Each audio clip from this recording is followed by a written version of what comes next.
ফুটবলের সবচেয়ে মর্যাদার ও আলোচিত পুরস্কার ব্যালন ডি'অর 2024 সালে কার হাতে উঠতে যাচ্ছে ব্যালন ডি'অর? গেল দেড় যুগ ধরে ট্রফিটি নিজেদের করে নিয়েছিলেন লিওনেল মেসি এবং ক্রিস্টিয়ানো রোনালদো।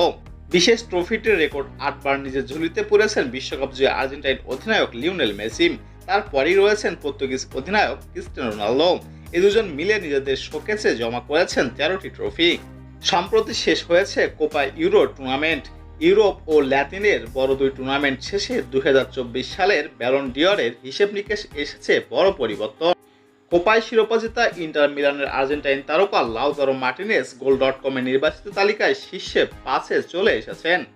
সম্প্রতি ব্যালন ডি'অর প্রত্যাশা 30 জনের নাম প্রকাশ করেছে ফ্রান্স ফুটবল সাময়িকী। সেখানে নেই লিওনেল মেসি ও ক্রিস্টিয়ানো রোনালদো।